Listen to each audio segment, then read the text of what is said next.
زندگی کیسے گزارنی ہے۔ میرے نبی کی زندگی کا دوسرا رخ کہ بطور انسان زندگی کیسے گزارنی ہے، مرد عورت ہے، زندگی کیسے گزارنی ہے۔ پہلا رشتہ جو قائم ہوا دنیا میں وہ ہے خامد اور بیوی، حضرت آدم اور حوا کا نکاح ہوا۔ اللہ تعالیٰ نے عورت کو کمزور بنایا تو پہلے دن سے اس کو عزت اور احترام دیا تاکہ ساری زندگی اس کمزوری سے ناجائز فائدہ نہ اٹھایا جائے بلکہ اس کو عزت دی جائے۔ کہ آدم علیہ السلام کے لیے مٹی اکٹھی کی، پانی ڈالا، گوندھا اور ایک اسٹیچو بنایا اور ڈال دیا۔ جب وہ خشک ہوا اس میں روح ڈالی اور پھر وہ ننگے بدن تھے، پھر ان کو جنت کے کپڑے پہنائے اور جنت میں ڈال دیا۔ اس کائنات کا حسن بھی عورت سے ہے اور جنت کا حسن بھی عورت سے ہے۔ حضرت آدم علیہ السلام جنت میں، لیکن بابے جی دا دل ہی نہیں لگتا، کلے کلے ہی ٹرے پھر دیں۔ اب اللہ نے عورت کو بنانے کا ارادہ کیا تو اللہ ایک ڈھیر مٹی کا اکٹھا کر کے عورت کے لیے بھی بنا دیتا اور اس کا اسٹیچو بنا دیتا اور اس کو خشک ہونے دیتا، پھر اس میں روح ڈالتا، پھر اس کو کپڑے پہناتا۔ آپ حیران ہوں گے، سبحان اللہ، اللہ نے ایسا نہیں کیا۔ آدم علیہ السلام سوئے، آنکھ کھلی تو دیکھا ایک خوبصورت حسین عورت۔ یہ بات اکثر لوگوں کو معلوم ہوگی کہ یوسف علیہ السلام دنیا کے حسین ترین انسان تھے، اور یہ بات شاید کسی کو معلوم نہیں ہوگی کہ دنیا کی سب سے حسین خوبصورت عورت حضرت حوا ہے۔ حوا جن پر بڑھاپا آیا ہی نہیں، 1000 سال کے قریب زندگی گزاری، بڑھاپا نہیں آیا۔ حضرت آدم اور حوا قریب قریب عمر تھی۔ حضرت آدم کی عمر تو کتابوں میں مل جاتی ہے 1000 برس، لیکن حضرت حوا کی عمر کتنی تھی یہ کہیں پڑھنے کو ملا نہیں، اس لیے میں اندازہ کرتا ہوں کہ قریب قریب ہوگی۔ بڑھاپا نہیں آیا، بیماری نہیں آئی۔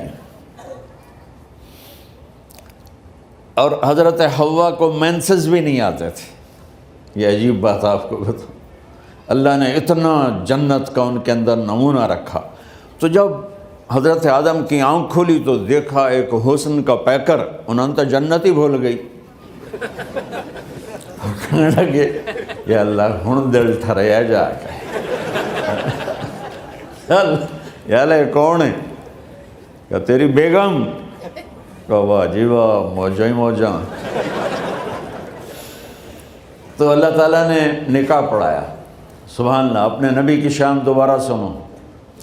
تو اللہ نے کہا آدم اپنی بیگم کا مہر ادا کرو۔ تو وہ پوچھنے لگے کیا مہر ہے؟ دیکھو ایک بات سنو، مہر کسی کی بیٹی کی قیمت نہیں ہوتی۔ $1 ہو یا $1 ٹریلین ہو، بیٹی کی کوئی قیمت نہیں ہوتی۔ یہ ایک نشان ہے کہ اس بچی پر اب یہ جو خامند ہے وہ موت تک خرچہ اس کے ذمہ ہے، بیوی کے ذمہ خرچہ نہیں ہے۔ خامند کما کے لائے گا اور اپنی بیگم کو کھلائے گا، اور بیوی گھر کی ذمہ داری نبھائے گی۔ تو خیر وہ الگ بات چلی جائے گی۔ اللہ تعالیٰ نے کہا کہ مہر ادا کرو۔ کہا جی کیا مہر ہے؟ تو میرے اللہ نے کہا تیری نسل میں میرا آخری نبی آئے گا، اس پہ ایک دفعہ درود پڑھ دے، یہ مہر ہے۔ اچھا، شروع دن سے ہے کہ میں نے قبول کیا۔ قبول کیا کا مطلب ہے کہ میں اس لڑکی کو قبول کر رہا ہوں، اس کی کمیوں کے ساتھ بھی خوبیوں کے ساتھ بھی۔ اور جب لڑکی کہتی ہے سائن کرنا قبول کیا ہے، یا زبان سے کہے قبول کیا ہے، تو یہ اس بات کی گارنٹی ہے کہ میں نے اپنے اس لڑکے کو خامد ہونے کے طور پہ قبول کیا، اس کی کمیوں کے ساتھ بھی، اس کی خوبیوں کے ساتھ بھی۔ اور جو ہی شادی ہو کر ڈولی سسرال کے گھر جاتی ہے تو ٹیسٹ شروع ہو جاتا ہے، کی کر دیے، باندھی کے میں، اٹھیں دی کے میں، بول دی کے میں۔ اور اس میں بہت زیادہ نیگیٹو کردار ہے سسرال کا، کئی لڑکیوں کا، کیونکہ ہم نے اپنے نبی کی زندگی نہیں قبول کیا۔ یہ واجب ہے کہنا قبول کیا، کہ جس میں پیغام ہے کہ اب میں اس کی میں کوئی کمی ہے وہ بھی قبول کروں گی، کوئی خوبی ہے تو سر ماتھے پر، اور لڑکا کہتا ہے کہ میں اسے قبول کرتا ہوں، اس کی خوبیوں کے ساتھ بھی کمیوں کے ساتھ بھی۔ یہ بات یاد رکھنا، پرفیکشن کبھی تلاش نہ کرنا، پرفیکشن کبھی تلاش نہ کرنا۔ اللہ نے 100 نمبر نہیں مانگے، 51، ایک نمبر اوپر ہو گیا۔ گناہ تمہارے 50 ہیں اور نیکی تمہاری 51 ہے، تو اس ایک پر ہم تمہیں جنت میں ڈال دیں۔ اب کوئی خامند اپنی بیوی میں پرفیکشن دیکھنا چاہے، بیوی اپنے خامند میں پرفیکشن دیکھنا چاہے، ساس سسر اپنی بہو میں، ساس سسر اپنے داماد میں، بھائی اپنے بھائی میں، ماں باپ اپنی اولاد میں، اولاد اپنے ماں باپ میں، جہاں یہ نظر ہوگی تو وہاں لڑائی ہوگی۔ کمیوں کے ساتھ قبول کرو۔ قبول کا لفظ اتنا واجب ہے، تو ڈر تو پھر بہ گئی تھی نا۔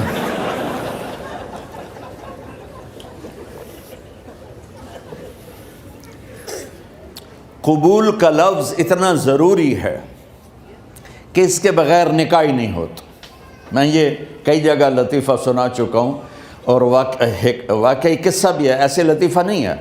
میرے دوست ہیں، ذمہ دار ہیں اچھے، تو ان کے گاؤں کا ایک بچہ چھوٹی عمر میں بسوں پہ جا کے نا وہ جاب پہ لگ گیا، تو اس کا کام ہوتا ہے بس کو صاف کرنا، ڈرائیور کو چائے پلانا، اور جہاں کہیں رش ہو تو اس کو ڈائریکشن دینا، استاد جی کٹ لو، استاد جی آن دیو، استاد جی جان دیو، تو یہ اس کا محاورہ بن جاتا ہے۔ اب اس کا نکاح ہوا تو مولانا صاحب نے کہا بھائی عبد الرحمن، میں فرضی نام لے رہا ہوں، نام مجھے اس کا یاد نہیں، عبد الرحمن زینب بنت اسلم نو تیرے نکاح دیتا 500 مہر تو قبول کیتا؟ تھوڑی دیر سوچ کے کہندا جی آن دیو۔ اس نے ساری زندگی آن دیو ہی سیکھا تھا، تو اس کے بھائی نے اس کو کوئی نہیں ماری، تو کہنے لگا جی جان دیو۔ مولانا صاحب نے کہا آن دیو جان دیو نال کم نہیں بننا، تو آگا میں قبول کیتا۔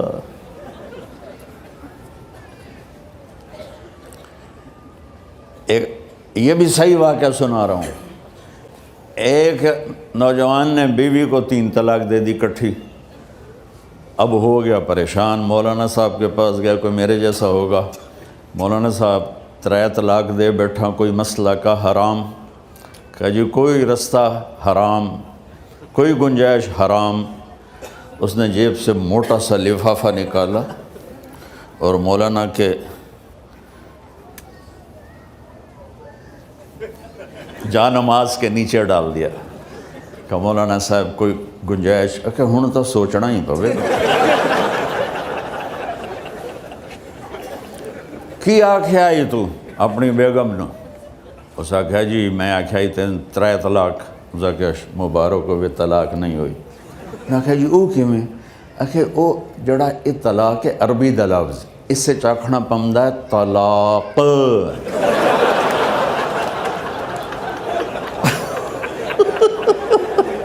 یہ آپ کو صحیح واقعہ سنا رہا ہوں۔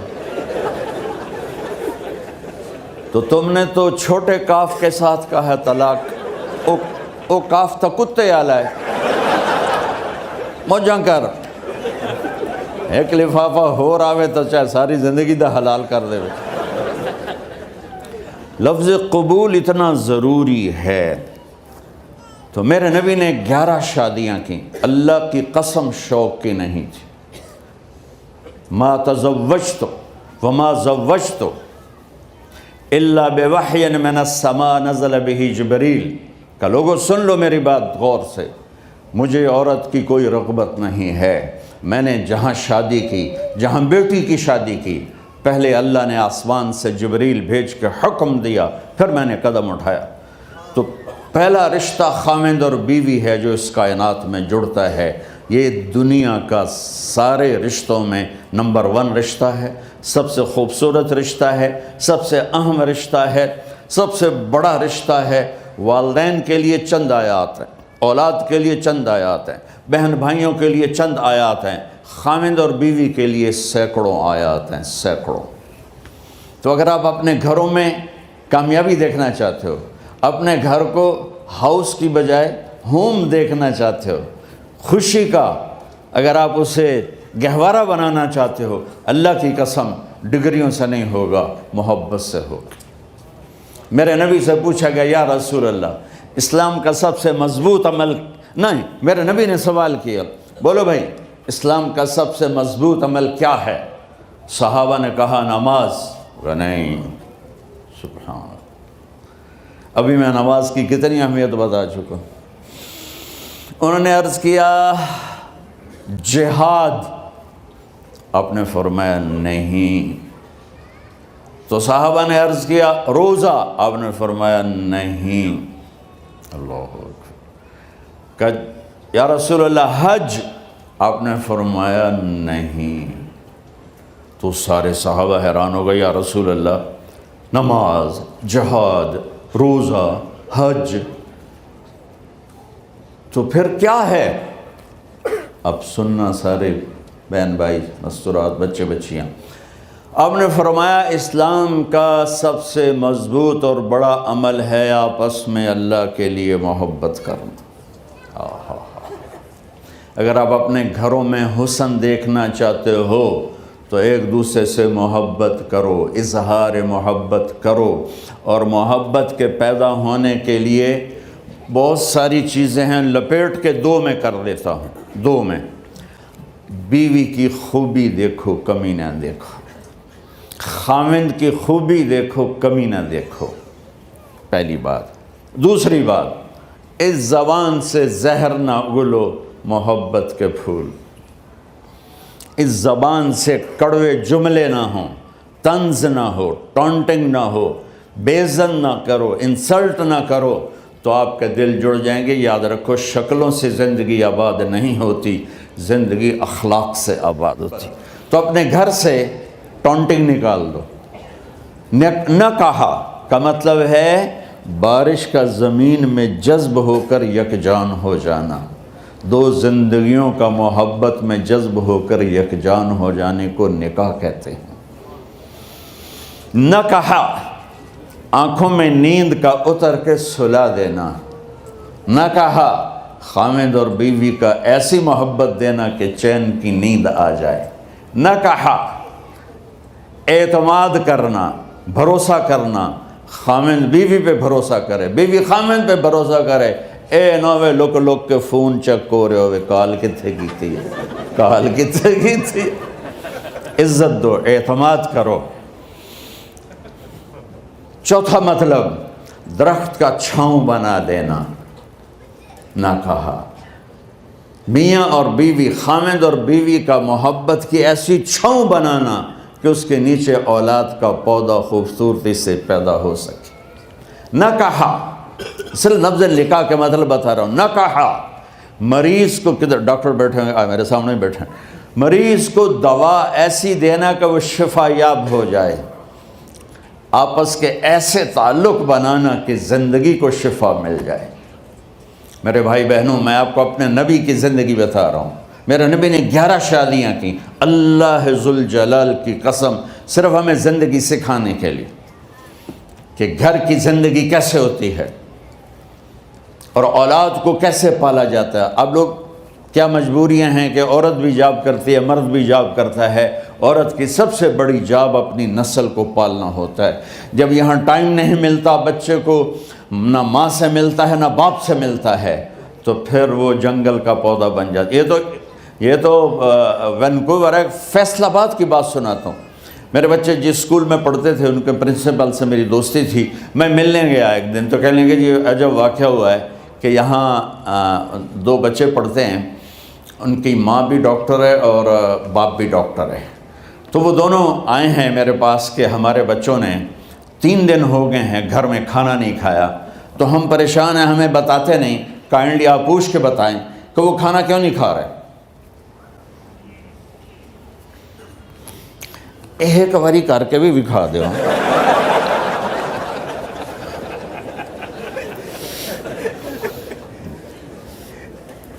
ہمارا دین اتنا خشک نہیں، ہمارے مولوی صاحبان نے زیادہ خشک بنا دیا.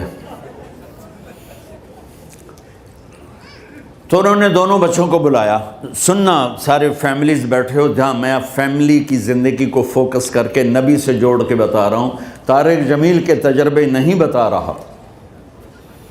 دونوں بچوں کو بلایا. بیٹا آپ کھانے کو نہیں کھا رہے؟ کہا جی ہم اپنے ممی اور بابا کے سامنے نہیں بتائیں گے. تو انہوں نے دونوں کو باہر بٹھا دیا. پھر پوچھا اب بتاؤ کیا مسئلہ ہے؟ ان کا سر ہم صبح جب ناشتہ کرتے ہیں تو ہمارے ممی ڈیڈی سو رہے ہوتے ہیں، ہماری ان سے ملاقات نہیں ہوتی. جب ہم اسکول سے واپس آتے ہیں تو ممی ڈیڈی اپنے میڈیکل کالج میں ہوتے ہیں، ہاسپٹل میں ہوتے ہیں، تو ہمیں ان کو دیکھنے کا موقع نہیں ملتا. شام کو جب ہم کھانا کھاتے ہیں تو یہ دونوں اپنے پرائیویٹ کلینک میں ہوتے ہیں، تو ہم ان کو دیکھ نہیں پاتے. پورا ہفتہ گزر جاتا ہے، ہمیں ماں باپ کی شکل نظر نہیں آتی. تو ہم نے سٹرائک کی ہے کہ ایسے ماں باپ کی روٹی کیا کھانی جو اپنی شکل بھی نہ دکھا سکیں.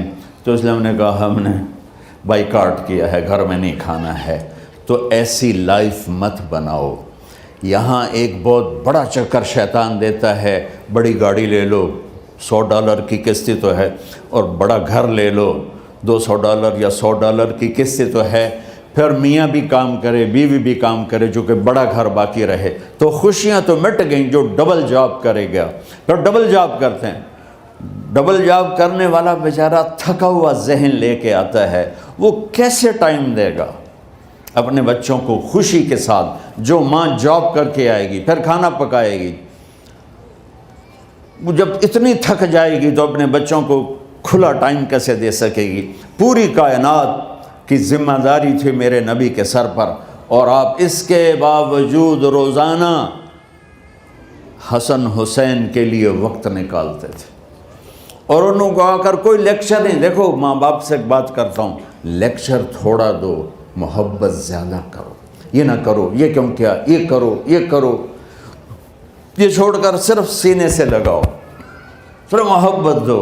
کمیوں سمیت بچوں کو قبول کرو، ان کی زندگی تبدیل ہو جائے گی.